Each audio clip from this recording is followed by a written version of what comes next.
दोस्तों, गुरु का स्थान जो होता है ना, बहुत बड़ा होता है।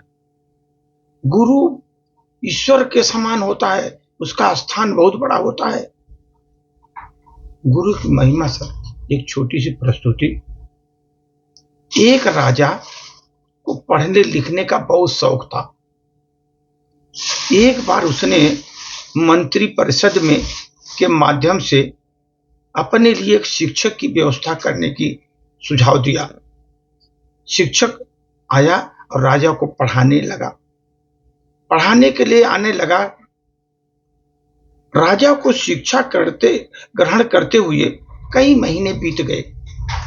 कई महीने बीत गए शिक्षा ग्रहण करते हुए, मगर राजा को कुछ लाभ हुआ नहीं। गुरु तो रोज मेहनत करते थे, परंतु राजा को शिक्षा का कोई फायदा नहीं होता था। पढ़ाते थे उसको बहुत, राजा को, लेकिन कुछ फायदा होता नहीं था। राजा भी बहुत परेशान हो गया। गुरु की प्रतिभा योग्यता पर सवाल उठाना भी गलत था, क्योंकि वहां का सबसे प्रसिद्ध गुरु वही था और योग्य गुरु वही था। एक दिन रानी ने राजा को सलाह दी कि राजन, आप इस सवाल का जवाब गुरु जी से पूछ ही लीजिए, पूछिए इस सवाल का जवाब।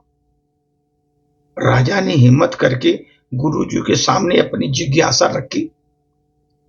उन्होंने बोला, गुरुवर, कई महीने से मैं आपसे शिक्षा ग्रहण कर रहा हूं, पर मुझे कोई लाभ नहीं हो रहा है, ऐसा क्यों?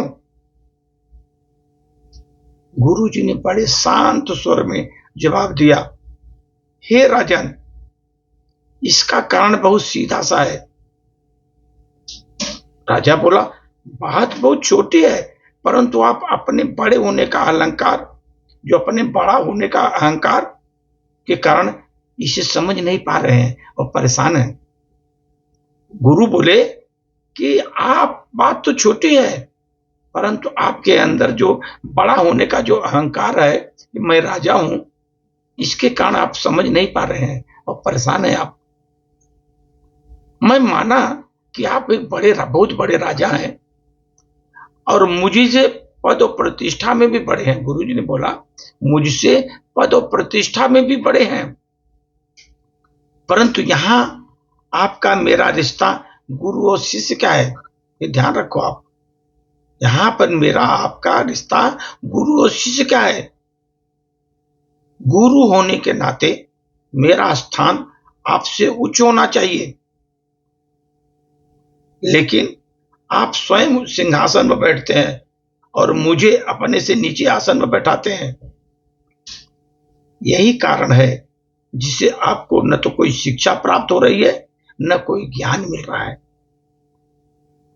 आपके राजा होने के कारण मैं आपसे यह बात नहीं कह पा रहा था।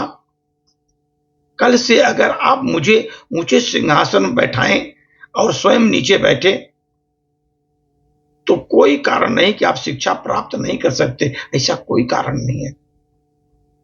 राजा को भी समझ में आ गया, सारी बात आ गई समझ में। उसने अपनी गलती को स्वीकार करके गुरु को उच्च शिक्षा प्राप्त की। मित्रों, ये छोटी सी कहानी जो है, इसका भावार्थ यही है कि हम रिश्ते नाते, पद, धन, वैभव किसी में भी कितने बड़े क्यों न हो, अगर अपने गुरु को उनका उचित स्थान नहीं देते तो हमारा भला होना बड़ा मुश्किल होता है। और यहां स्थान का अर्थ है सिर्फ ऊंचा बैठने नीचे से नहीं, इसका सही अर्थ है अपने मन में गुरु को स्थान दे रहे हो। अपने मन में गुरु को स्थान दे रहे हो। क्या हम सही मायने में उनको सम्मान दे रहे हैं, या स्वयं को ही श्रेष्ठ मानकर घमंड में चूर हैं? अगर हम अपने गुरु या शिक्षक के प्रति हे भावना रखेंगे तो हमें योग्यताओं का, अच्छाइयों का कोई लाभ नहीं मिलने वाला दोस्त।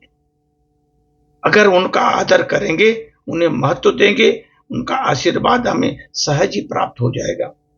इसलिए दोस्त, अगर फलदार पेड़ है और गुणवान व्यक्ति है ही झुकते हैं, फलदार पेड़ जो है, जो फल लगने वाले पेड़ और गुणवान व्यक्ति ही झुकते हैं।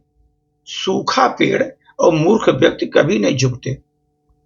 सूखा हुआ पेड़ और मूर्ख व्यक्ति कभी नहीं झुकते। इज्जत हमेशा आपके व्यवहार, चरित्र और चाल चलन की होती है। ये ध्यान रखिए। आपकी इज्जत आपके व्यवहार, आपके चरित्र, आपके चाल चलन की होती है, न कि आपके कद, पद, धन, वैभव की होती है। कद में तो आदमी का ऊंचाई बहुत बड़ा लंबा चौड़ा होता है, लेकिन इसका नहीं कि आप 6 फुट के हैं तो आपको बहुत इज्जत मिलेगी। नहीं, हमेशा इज्जत आपके व्यवहार, चरित्र और चाल चलन की मिलती है। दोस्तों, आपको बड़ा काया होने से भी आपको इज्जत नहीं मिलेगी। ध्यान रखिए। धन्यवाद।